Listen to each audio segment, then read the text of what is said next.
here this afternoon. My name is Rachael Stark. I'm the Associate Vice President, Deputy Dean of Students here at GW. So my office is over in the University Student Center.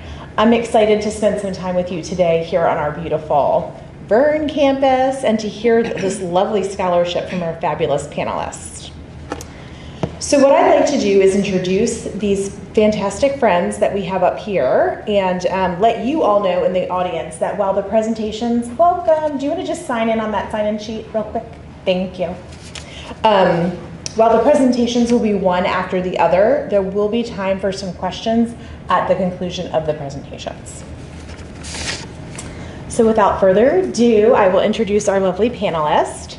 Gabriela Rojas-LeBron is a freshman here at GW, studying political science and human services and social justice, and hopes to minor in history. She is from Hartford, Connecticut, and loves exploring her new home here in DC. Noelle Wesley. Noelle, for the safety of herself and her family, has chosen to not use her legal name. However, she is a freshman studying international affairs with an interest in Asia and economics. She was born in Beijing, China, spending a total of 15 years there. Her academic and personal background contributed to her focus on her topic. And then finally, Isabel Singleton. Isabel is a freshman political science major from Delray, New Jersey. Isabel plans to attend law school after completing her bachelor's degree. Isabel plans to study abroad and continue with a minor in international affairs. And in her free time, Isabel enjoys walking around the National Mall and of course trying out new restaurants all around the city. So the order that we have for this afternoon's conversations, we'll be starting with Gabriela. Oh, welcome, come on in.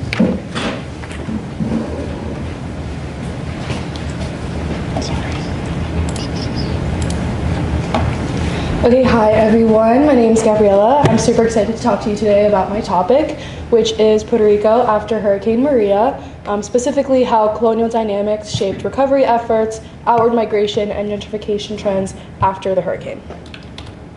So just to go over what I'm going to talk to you about today, I'm going to introduce you to my topic, my personal connection, talk about colonial history with the United States, talk about Hurricane Maria, the destruction, talk a little bit about my research, and then my findings, and then just conclude my thoughts. Okay, so for my position paper that I did for my university writing class, I examined how Puerto Rico's colonial status influenced the recovery process after Hurricane Maria, both in the immediate and long-term aftermath. And in that paper, I argued that insufficient preparation and aid distribution, migration patterns, and gentrification trends are all outcomes that are fueled by colonial dynamics between the United States and Puerto Rico. And so I have a very personal connection to this topic. I myself am Puerto Rican. I grew up in Hartford, Connecticut, which is very, very Puerto Rican. And we received a lot of migrants after Hurricane Maria. And when the hurricane hit in Puerto Rico, it was really hard for us just being in Connecticut. A lot of our family members were there. We couldn't contact them. We didn't know if they were okay. And a lot of my family members live in areas that were very hard hit. So it was definitely tough, and this is something that I'm really passionate about talking about. So I'm super excited to discuss that today. So there were some key questions that guided most of my project, like what measures were taken to prevent all of these crises that affected residents after the hurricane, what recovery efforts were put in place to address the devastation afterwards, were these failures catalysts for the mass migration of Puerto Ricans after the hurricane, and how can all of these factors be traced back to the colonial relationship between the United States and Puerto Rico? And so before I get into the nitty-gritty of my research and my findings, I need to give you guys a foundation of understanding of this relationship between Puerto Rico and the United States. So before the US began to rule over Puerto Rico was under Spanish colonial rule for about 400 years. And then in 1898, after the conclusion of the Spanish-American War, the United States seized Puerto Rico from Spain, beginning that US rule. And then in 1900, the US deemed Puerto Rico as an unincorporated territory, giving the President of the United States basically complete control over any government officials that were appointed in Puerto Rico, specifically the governor. And then it wasn't until 1917 that Puerto Ricans were granted US citizenship. And then all the way in 1947, Puerto Ricans were finally granted the right to elect their own governor. But it's super important to note that Puerto Ricans cannot cast ballots in US presidential elections, and they do not have full congressional representation. There is one congressional representative for Puerto Rico, but it is simply like a voice, like they do not have a vote. So they just sort of like voice opinions and ideas for Puerto Ricans, but they do not vote in Congress. And basically all economic and trade policies are largely dictated by US laws. So this historical, like, colonial context is really important to understand when it comes to the destruction of Puerto Rico caused by Hurricane Maria and the aftermath. So Hurricane Maria made landfall in Puerto Rico on September 20th, 2017 as a Category 4 storm, but as it moved inward towards the island where there's higher elevation, it turned into a Category 5 storm with an eye of about 175 miles per hour. And the hurricane fell like in Puerto Rico for about 48 hours, leaving an average of 15 to 20 inches of rain in the island's municipalities, causing flooding and landslides. All 3.4 million residents were without electricity. This was one of the largest and longest blackouts in US history. The island's power grid, which supplied electricity to the entire island, was completely destroyed. 95% of cell towers were damaged, severing all communication lines. So communication was kind of like impossible in and outside of the island. 80% of crops were destroyed, $780 million in agricultural losses because of that. And there was also contaminated water across the island because 1/3 of sewage treatment plants were damaged. So people didn't have access to safe drinking water. So those were kind of the immediate effects in the aftermath. But 1 week after Maria, 95% of people were without power and cell phone service, and less than 50% had access, to safe drinking water.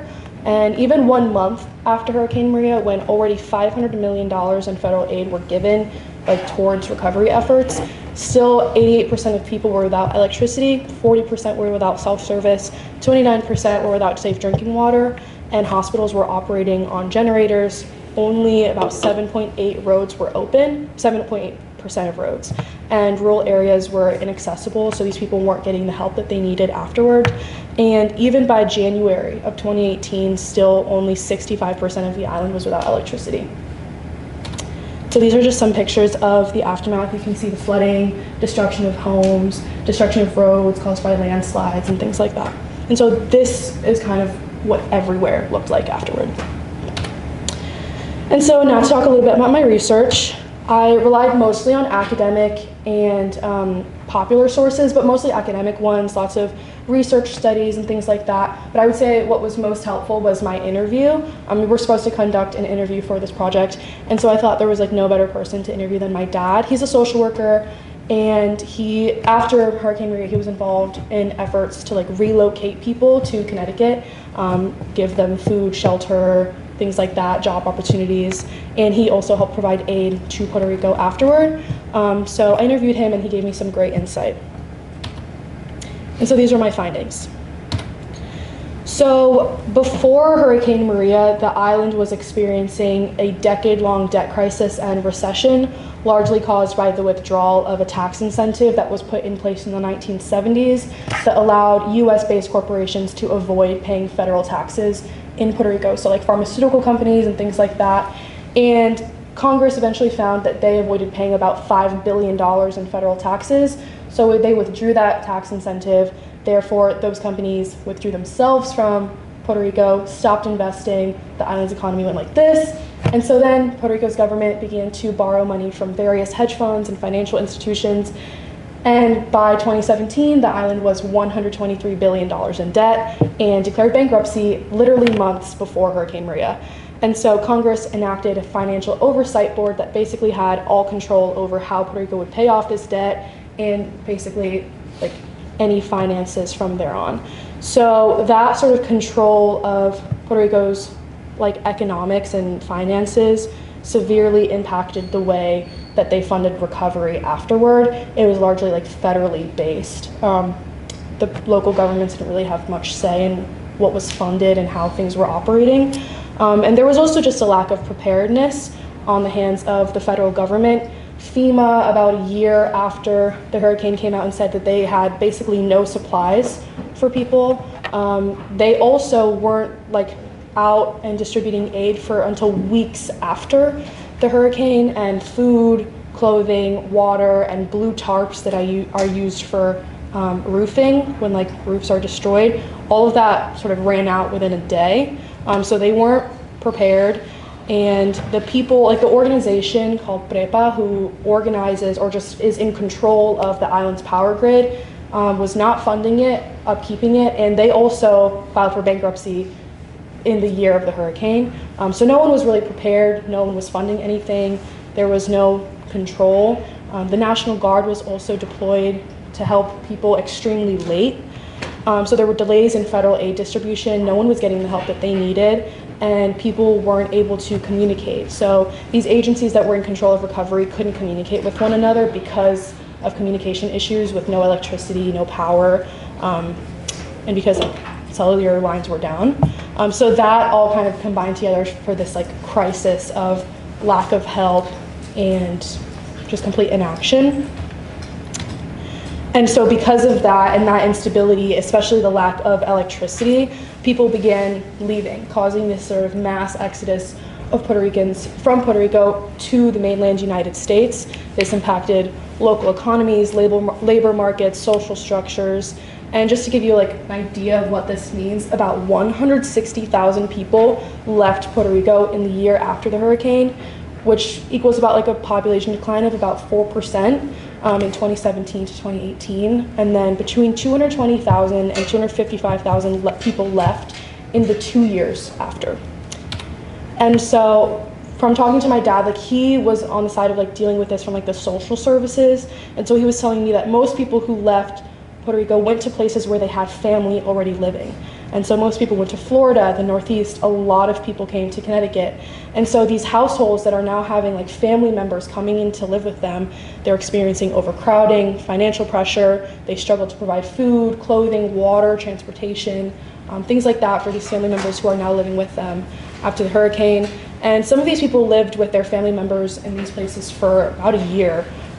So these issues were like prolonged, and this happened like in the individual households, but also like social services, like my dad, like the ones that my dad was involved in, they didn't have proper funding, resources to accommodate and like assist these people.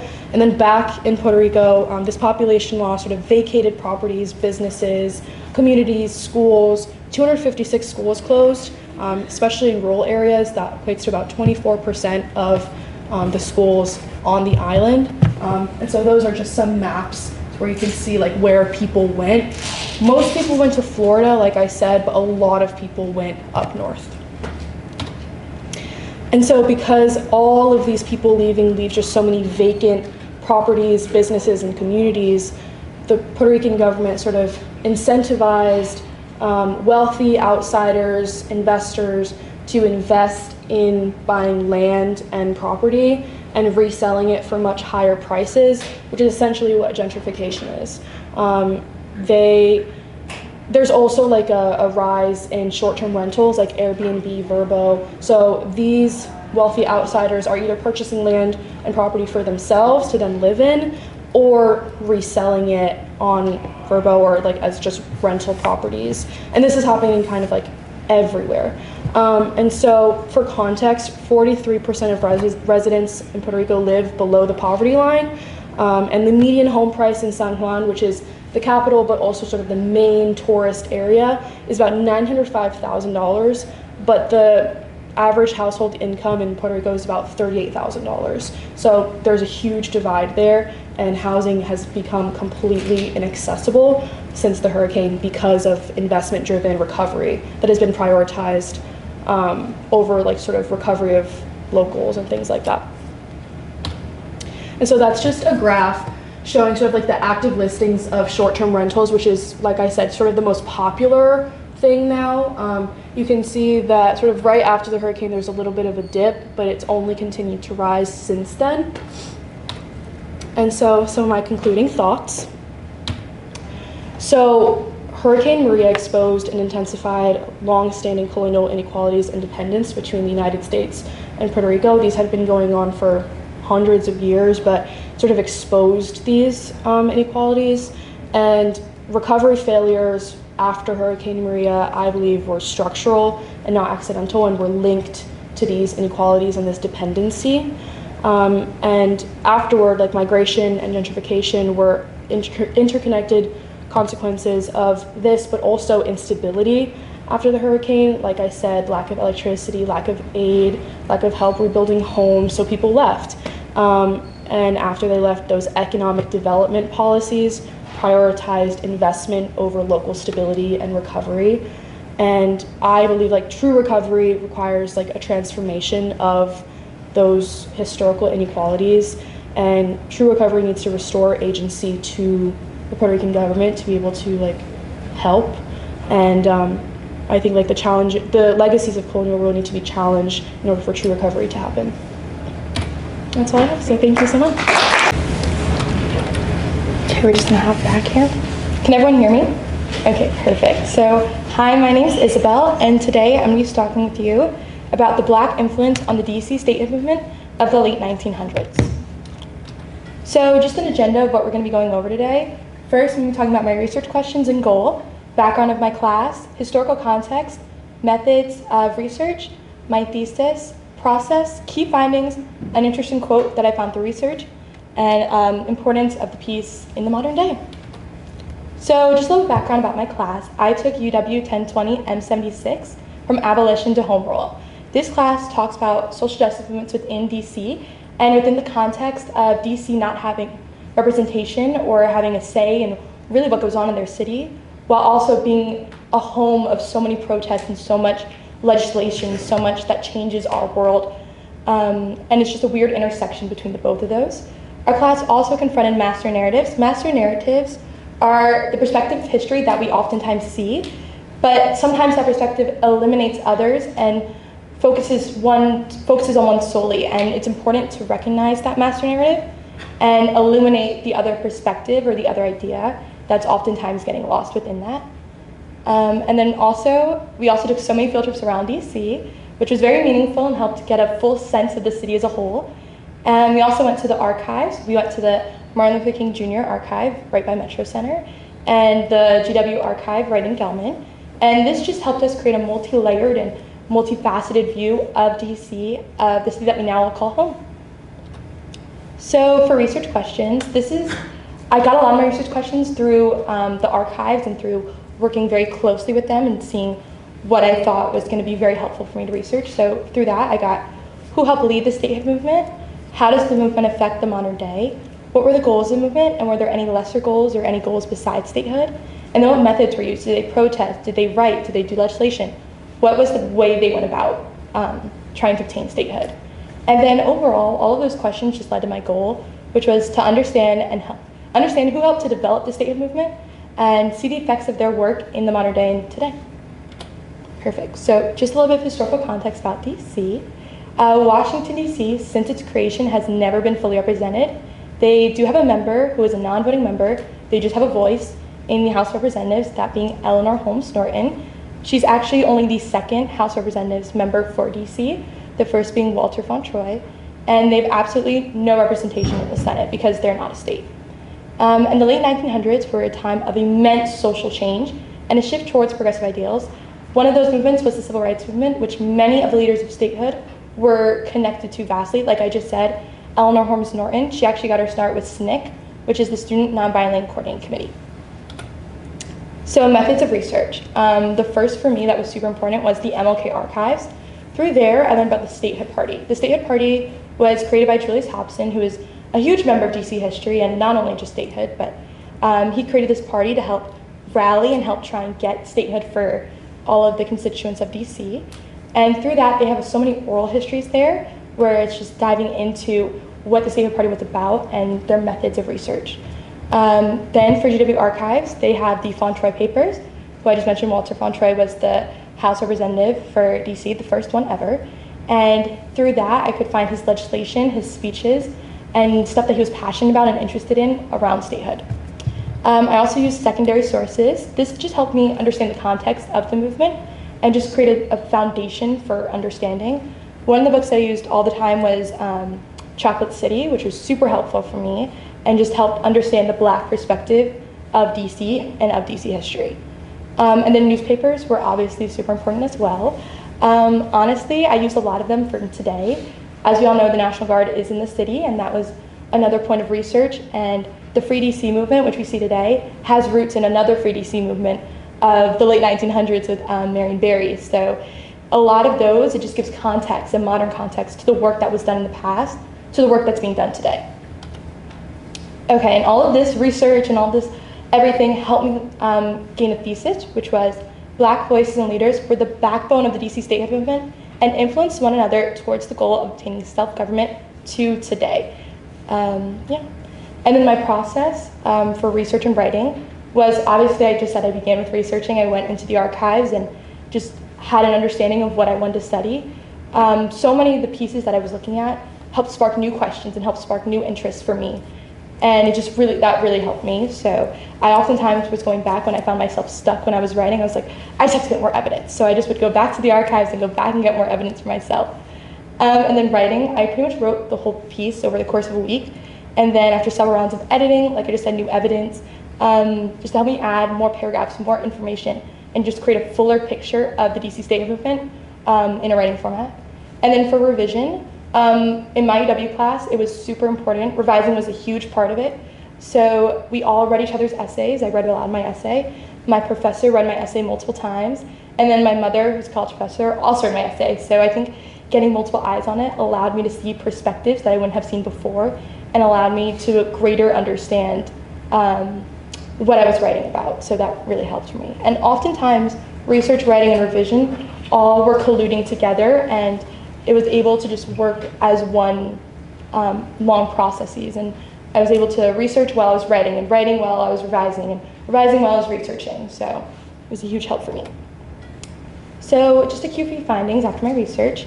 Many of the statehood leaders got their start within the civil rights movement. I did not realize this when I was writing, but it does make sense. But so many of the statehood, pretty much every single one of the statehood leaders got their start within civil rights. So Walter Fontroy, who I mentioned earlier, and Jesse Jackson, who helped the statehood party become, or the statehood movement become part of a major political party platform. He mentioned it at the Democratic National Convention, and boom, it was a big thing. And so they both worked in the Southern Christian Leadership Conference. You may know that from Martin Luther King Jr. Eleanor Holmes Norton, who I mentioned previously, worked with SNCC. Julius Hobson, who formed the statehood party, he worked to help plan the March on Washington, which we all know is extremely important to the civil rights movement. And then Marion Barry, who I just mentioned earlier, had the Free DC movement. He actually worked on the South on voter registration. So very, very influential within the civil rights movement and within the statehood movement. Another point of finding was many of the leaders had different perspectives on the best way to achieve statehood. Some thought that taking slower steps was the way to go, while others were the complete opposite. So Fontroy, he believed that we should be gaining elevated home rule, and home rule should be elevated, and then we'll get statehood. Whereas for for Hobson and for Marion Barry, they were like, why are we doing this? Let's just get statehood. So very different perspectives, and they both sometimes working together, but also working apart, which was a very interesting dynamic to see. And then my third was many of the modern day statehood movements came from earlier statehood movements. For example, the Free DC movement that we see today with pushing out the National Guard in DC almost got to start with another Free DC movement that Marion Barry formed.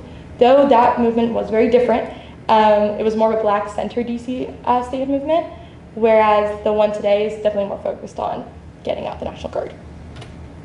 So from my research, I found this quote, and this is from Martin Luther King Jr. when he was on a tour of the city. And he said, if you don't know why they don't want to vote, they don't want to let you vote, I'll tell you. It's because the District of Columbia is 55 to 60% Negro, and they know you'll elect some Negroes. This quote only helps to exemplify how closely connected statehood is with race. You cannot separate the two. Statehood and race are so intertwined because DC is the chocolate city. DC is a place where it is a Black populace or plurality city, which means that the majority of people, not the majority, the highest concentration of people are Black in DC. And this just proves how interconnected race is.